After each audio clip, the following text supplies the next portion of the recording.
ইলিশ diplomacy.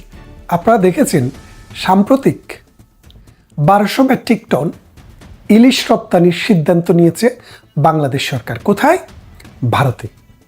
তো আপনারা একটা প্রবাদ শুনেছেন যে গরু মেরে জুতো দান।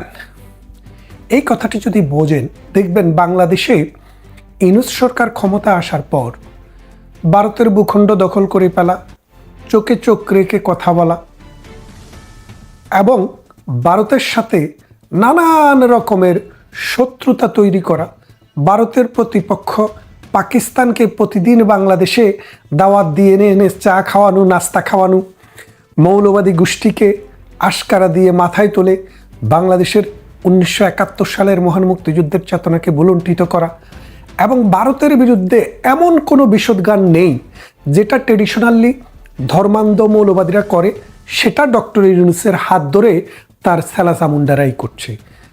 এখন ডক্টর ইউনূসের বাতি নিবু তাই তিনি চেষ্টা করছেন যে ভারতের সাথে যদি এটা সমঝোতা করে ভিসাটা চালু করা যায়, মানুষকে দেখানো যায় যে আমরা তো ভারতের সাথে সম্পর্ক উন্নয়ন করেছি, আমরা এখন আর পাকিস্তান প্রেমী না। কারণ পাকিস্তান প্রেমী বলতে বলতে, পাকিস্তানের এই গান গাইতে গাইতে ডক্টর ইউনূসের এমন অবস্থা হয়েছে, এখন ডক্টর ইউনূস কি পাকিস্তানের প্রধানমন্ত্রী নাকি বাংলাদেশের প্রধানমন্ত্রী, অর্থাৎ পাকিস্তানের উপদেষ্টা নাকি বাংলাদেশের উপদেষ্টা, এটাই মানুষ ভুলে গেছে। তো ডোনাল্ড ট্রাম্প এই ডক্টর ইউনূসের সাথে এইসব নিয়ে তেমন মাথা ঘামাচ্ছেন না, যার কারণে এখন ডক্টর ইউনূস আমেরিকা তো পাত্তা পাচ্ছেন না, ঘরের ভিতরেও তার কোনো নিশ্চয়তা, নিরাপত্তা নেই। তাহলে কি করবেন? যাবেন কোথায়? আর ইতিমধ্যে আবার ইলিশ ডিপ্লোমেসিরও চেষ্টা হচ্ছে। এর পিছনের কারণ আপনারা কি কেউ জানেন? ভারতের সাথে এখন একটি সমঝোতা করতে চাচ্ছেন ডক্টর ইউনূস। কেন সমঝোতা চাচ্ছেন? কারণ তিনি বুঝতে পেরেছেন তার পায়ের নিচে যে মাটি, সেই মাটি সরে গেছে। এখন তিনি শূন্যে দাঁড়িয়ে আছেন। বিএনপি বাংলাদেশের আওয়ামী লীগের পরে সবচেয়ে বড় রাজনৈতিক দল, সেই দলটি তার উপরে অনাস্থা প্রকাশ করেছে।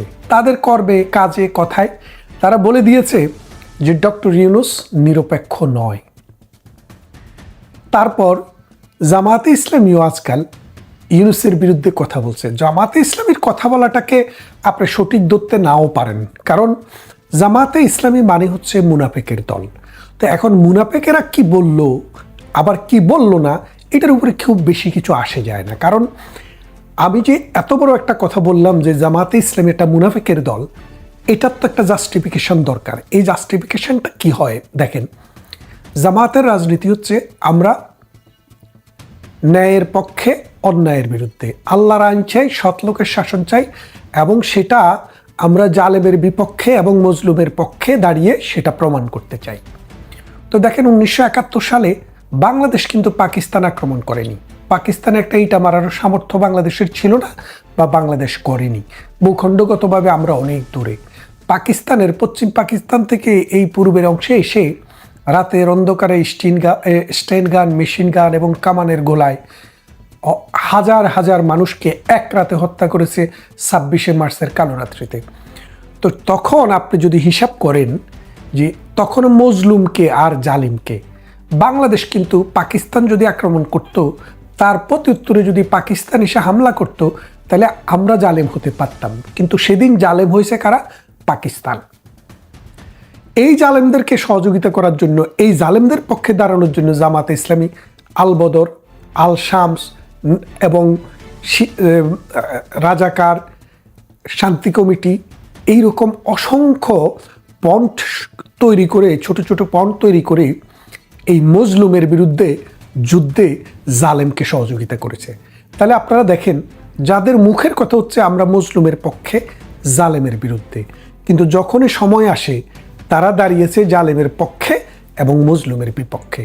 তাই আমি মনে করি যে তারা যাই বলে সেটা মিথ্যা বলে, প্রতিশ্রুতি দেয়, মানুষের কাছে ওয়াদা দেয়, সেটা ভঙ্গ করে। সুতরাং তারা হচ্ছে ইসলামের পরিভাষায় মুনাফেক। তাই তারা যে সরকারের বিরোধিতা করছে, এটাতে আমল দেওয়ার কোনো দরকার নেই। এটা ডক্টর ইউনূসের সাথে তাদের ভেতরে ভেতরে কোনো একটা আন্ডারস্ট্যান্ডিংও হতে পারে যে তুমি বলবা আছি, আমি বলবো নাই, পরবর্তীতে ভেতরে ভেতরে আমরা একটা কাজ করে নেব। তাই বলছি, তো এই মুনাফেকরাও এই মুহূর্তে ডক্টর ইউনূসের বিরুদ্ধে দাঁড়িয়েছে। তাহলে এখন ডক্টর ইউনূসের পক্ষে আছেটাকে? এই এনসিপি যাদের জনসমর্থন 2%-এরও নিচে। বিশ্ববিদ্যালয়ের নির্বাচনেও দেখা গেছে যে এটা ছাত্র আন্দোলন ছিল, তরুণদের মধ্যে যদি তাদের এত নিম্নমানের মানে গ্রহণতা হয়, তাহলে বাংলাদেশের সাধারণ মানুষ, খেটে খাওয়া মানুষ, কুলি কামিন, দিনমজুর, ঠেলা গাড়ি, রিক্সা চালক, এই যে আমাদের নিম্ন আয়ের মানুষরা ভাইরা আছেন, তাদের সমর্থন তারা কতটা পাবে?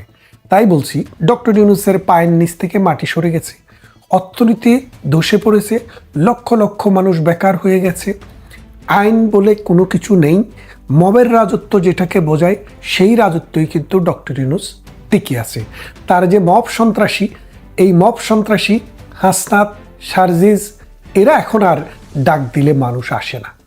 কেন আসে না?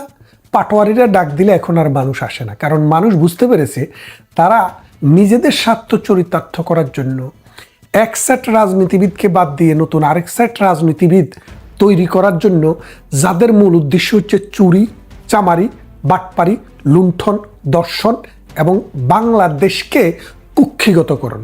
তাই বাংলাদেশের মানুষ এই সন্ত্রাস, চাঁদাবাজ, এই দুর্নীতিবাজদের সাথে এখন নেই। তাহলে ডক্টর ইউনূস এখন কি করবেন? কোথায় যাবেন? আমেরিকার ডোনাল্ড ট্রাম্প, যদিও ডিপ স্টেটের এজেন্ডা আছে, কিন্তু ডোনাল্ড ট্রাম্প এই ডক্টর ইউনূসের সাথে এইসব নিয়ে তেমন মাথা কামাচ্ছেন না, যার কারণে এখন ডক্টর ইউনূস আমেরিকা তো পাত্তা পাচ্ছেন না, ঘরের ভিতরেও তার কোনো নিশ্চয়তা, নিরাপত্তা নেই। তাহলে কি করবেন? যাবেন কোথায়? সেই জন্য তিনি এখন ভেবেছেন, বাসুরের নাম তো মুখে লওয়া যায় না, ভারতকে খুশি করতে হবে। ভারতের সাথে একটা নেগোসিয়েশন করে, ভারতের সাথে একটি আলাপ আলোচনা করে যদি ভারতকে বোঝানো যায়, তাহলে হয়তো তার একটা সেফ এক্সিট হবে। না হয় হাটে মাঠে ঘাটে মানুষের পিটুনি খেয়ে ডক্টর ইউনূসকে পালাতে হবে। কারণ ডক্টর ইউনূস গত 16 মাস সময়ে, 14 মাস সময়ে বাংলাদেশের মানুষকে এমন কোনো স্বপ্ন, এমন কোনো বাস্তবতা এনে দিতে পারেনি যাতে করে মানুষ আগামী দিন ডক্টর ইউনূসের প্রতি আস্থা রাখতে পারে। একটি নির্বাচন সামনে, নির্বাচনটি যদি ফেব্রুয়ারি মাসে হয়, এখন মনে করেন সেপ্টেম্বরের মাঝামাঝি, আর যদি ফেব্রুয়ারির মাঝামাঝি হয়, তাহলে অক্টোবর, নভেম্বর, ডিসেম্বর, জানুয়ারি, ফেব্রুয়ারি, 5টি মাস। যে 16 মাসে, 15 মাসে কিছু করতে পারেনি, তিনি আর মাত্র 5 মাসে দুনিয়ায় উল্টায় ফেলবেন, এটা কোনো মানুষ বিশ্বাস করে না। সুতরাং ডক্টর ইউনূস যে নির্বাচন করতে পারবে না, জাহাঙ্গীরনগর বিশ্ববিদ্যালয়ের নির্বাচন করতে গিয়ে 11,000 ভোটারের ধরেন 70% যদি ভোট কাস্ট হয়ে থাকে, সেই ক্ষেত্রে হয়তো 8,000 ভোট কাস্ট হয়েছে। এই 8,000 ভোট গুনতে 3 দিন সময় লেগেছে এবং অন্য দল এটাকে প্রত্যাখ্যান করেছে। তার মানে ডক্টর ইউনূসের কোনো কিছুতেই এখন আর অবস্থান নেই। এই যে পদ্মার ওপারে ভাঙাতে নির্বাচনী আসন পুনর্বিন্যাস করেছেন, এটা নিয়ে জনগণ যে মানে উন্মত্ত হয়ে উঠেছে। সেখানে দেখেন জামাতের লোক, বিএনপির লোকও আছে। আপনি খুঁজছেন কি? খুঁজছেন হলো পেশিবাদের দোসর। বাংলাদেশে না, দক্ষিণ পূর্ব এশিয়াতে যেই সব দেশ আছে, ডক্টর ইউনূসের চাইতে, ডক্টর ইউনূসের সরকারের চাইতে বড় পেশিবাদী সরকার আর কখনো কি কেউ দেখেছে? ডক্টর কলিমুল্লাহ ডক্টর ইউনূসের বিরুদ্ধে কথা বলেছে, তাকে জেলে নেওয়া হয়েছে। শহীদুল হক নামে একজন সচিব কথা বলতেন, তাকে জেলে নেওয়া হয়েছে। সাব্বির নামে একটা ছেলে খুব ভালো ভিডিও করতেন, তাকে জেলে নেওয়া হয়েছে। তারপর এইরকমভাবে যারা যারা ডক্টর ইউনূসের বিরোধী, তাদেরকে নানাভাবে শায়েস্তা করার চেষ্টা হচ্ছে। গোলাম মাওলা রনি আজকে একটা করে যদি সরকারের বিরুদ্ধে হয়, কালকে একটা আবার সরকারের পক্ষে করে, মানে সে ব্যালেন্স করার চেষ্টা করতেছে। তিনিও তো দান্দায় আছেন, মানে তারও তো একটা দান্দা থাকতে হবে, সব মানুষেরই থাকে, থাকাটা স্বাভাবিক, বেঁচে তো থাকতে হবে। ওই দান্দাটা উনি করছেন বাংলাদেশে বসে। আমরা নিরাপদে আছি দেশের বাইরে থাকার কারণে, কিন্তু তিনি যেখানে সংগ্রামটি করছেন সেটি একটু হার্ড গ্রাউন্ড। সুতরাং তিনি আজকে একটা বলেন, কালকে আরেকটা বলেন, মানে 180 ডিগ্রি ঘুরে যান। তো এইভাবে তিনি বেঁচে আছেন। মাসুদ কামালও কয়েকবার থ্রেটের মধ্যে পড়েছেন। বিএনপি নেতা, মুক্তিযোদ্ধা আপনারা দেখেছেন তাকে, অ্যাডভোকেট ফজলুর রহমানকে কিভাবে হেনস্থা করা হয়েছে। সরকারের বাহিনী কি এই অ্যাডভোকেট ফজলুর রহমানকে যারা অপমান করেছে, নাজেহাল করেছে, তাদের বিরুদ্ধে কোনো ব্যবস্থা নিয়েছে?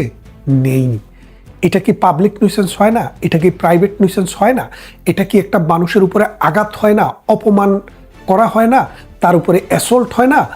এবং তাকে যেভাবে হুমকি দিয়েছে তাদের কোনো বিচার হয়নি। তারপর ৭১ মঞ্চের পান্নাকে ধরে নিয়ে গেছে। ৭১ মঞ্চের লতিফ সিদ্দিকী তাকে ধরে নিয়ে গেছে। মাঝে মাঝে কথা বলতেন আমার শিক্ষক শেখ কার্জন, ঢাকা বিশ্ববিদ্যালয়ের প্রফেসর, তাকেও জেলখানায় নিয়ে যাওয়া হয়েছে। তার মানে হচ্ছে কি, আপনি যদি পেশিবাদ দেখেন, শেখ হাসিনার 15 বছরকে আপনি ইউনূসের এই 15 মাসের সাথে তুলনা করেন, আপনি দেখবেন শেখ হাসিনার স্কোর আর ইউনূসের স্কোর অনেক ডিফারেন্স। অর্থাৎ শেখ হাসিনা পেশিবাদ কাকে বলে এটা ডক্টর ইউনূসের কাছ থেকে শিখতে হবে। এবং এই জন্য বলছি যে আপনি কথা বলতে পারবেন না, সবগুলা পত্রিকা মিডিয়া দখল করে নেওয়া হয়েছে, নিয়ে সরকারের কথার বাইরে, সরকারের চিন্তার বাইরে কোনো কিছু করার মুক্ত বুদ্ধির কোনো স্থান বাংলাদেশে আর নেই। তাহলে আপনি এই যে পেশিবাদ বলছেন, মূলত পেশিবাদ কথাটা বলতে বলতে এই পেশিবাদটাকেই বাংলাদেশে প্রতিষ্ঠা করেছেন। এখন ভারত তো আপনাকে রক্ষা করবে এটা আমি বিশ্বাস করি না। কেন করি না? আপনি যত ইলিশে দেন, আপনি যত গুড় খেজুরে পাঠান, ডক্টর ইউনূস আপনার চরিত্র, আপনার চিন্তা, আপনার মিশন তারা বুঝেছে। আপনি দক্ষিণ পূর্ব এশিয়াকে একটা জাহান্নাম বানানোর চেষ্টা করছেন। এমনিতেই দক্ষিণ পূর্ব এশিয়া নানান সমস্যায় জর্জরিত। দক্ষিণ পূর্ব এশিয়া বলতে সার্ক অঞ্চলটাকে যদি আপনি বোঝেন, সেটা এক্সটেনশন হয়েছে মিয়ানমার এবং আফগানিস্তান নিয়ে। আফগানিস্তান জর্জরিত, পাকিস্তান গত 70-80 বছর থেকে তারা জর্জরিত, তারা কখনো নিজের পায়ে দাঁড়াতে পারেনি, দেউলিয়া হয়ে যাওয়ার কাছাকাছি একটা দেশ আফগানিস্তান, পাকিস্তান। তারপরে মিয়ানমার 40 বছর থেকে যুদ্ধাবস্থার মতো, গৃহযুদ্ধের মতো চলছেই। সাম্প্রতিক এই শান্তিপ্রিয় দেশ নেপাল, সেখানেও সহিংসতায় মানুষের জীবন ত্রাহি ত্রাহি অবস্থা। আর বাংলাদেশ, এটা কিন্তু একটা জ্বলন্ত অগ্নিকুণ্ড, জাহান্নাম বানিয়ে দিয়েছে ডক্টর ইউনূস। তাহলে এই দক্ষিণ পূর্ব এশিয়াতে আর কারা রইল? কিছুদিন আগে শ্রীলঙ্কাতেও অনেক ঝামেলা গেল, এখন তারা চেষ্টা করছে নিচে নেমে আসার, একটা স্বাভাবিক জীবনে আসার। শুধুমাত্র ভুটান রইল, আর রইল মালদ্বীপ এবং ইন্ডিয়া। তো মালদ্বীপকে হিসাব করে লাভ নেই, ছোট ছোট কয়েকটা দ্বীপ, আর ভুটান তাও ছোট একটি দ্বীপ না, একটি পাহাড়ি রাষ্ট্র। এই ভুটান আর ইন্ডিয়া, শুধুমাত্র ইন্ডিয়াই তার গণতন্ত্রের জোরে, অসাম্প্রদায়িকতার জোরে, সাংস্কৃতিক বন্ধনের জোরে এবং ডেমোক্রেটিক হেরিটেজের কারণে ভারত কিন্তু এখনো মাথা উঁচু করে দাঁড়িয়ে আছে। তার প্রগ্রেস হচ্ছে, তার মানুষের জীবন উন্নত হচ্ছে এবং তারা আস্তে আস্তে আধুনিক রাষ্ট্রের দিকে হাঁটতে শুরু করেছে। এই ভারতের সাথে ডক্টর ইউনূসের চিরশত্রুতা। এখন ডক্টর ইউনূসের বাতি নিবু, তাই তিনি চেষ্টা করছেন যে ভারতের সাথে যদি একটা সমঝোতা করে ভিসাটা চালু করা যায়, মানুষকে দেখানো যায় যে আমরা তো ভারতের সাথে সম্পর্ক উন্নয়ন করেছি, আমরা এখন আর পাকিস্তান প্রেমী না। কারণ পাকিস্তান প্রেমী বলতে বলতে, পাকিস্তানের এই গান গাইতে গাইতে ডক্টর ইউনূসের এমন অবস্থা হয়েছে, এখন ডক্টর ইউনূস কি পাকিস্তানের প্রধানমন্ত্রী নাকি বাংলাদেশের প্রধানমন্ত্রী, অর্থাৎ পাকিস্তানের উপদেষ্টা নাকি বাংলাদেশের উপদেষ্টা, এটাই মানুষ ভুলে গেছে। তাই ডক্টর ইউনূস এখন তার চামড়া বাঁচানোর চেষ্টা করছেন। যতই চেষ্টা করেন, ডিসেম্বরের পরে আপনি আর থাকতে পারবেন না। বিএনপির সহযোগিতায়, সেনা সমর্থনে নতুন সরকার আসবে, যারা একটি ক্রেডিবল নির্বাচন এই দেশে করবে। আপনার পক্ষে নির্বাচন কেন? আপনার পক্ষে একটা ইউনিয়ন পরিষদের নির্বাচন করার যোগ্যতাও আপনার নেই, আপনি পারবেন না। আপনার এই সন্ত্রাস বাহিনী, এই চাঁদাবাজ বাহিনী, এই নাসি বাহিনী দিয়া আপনি বাংলাদেশকে সুষ্ঠু, সুন্দর এবং স্থিতিশীলার দিকে নিতে পারবেন না। তাই আসুন, যত তাড়াতাড়ি সম্ভব কেটে পড়ুন, তা না হলে আপনার পরিণতি এই দেশে ইতিহাস হয়ে যাবে।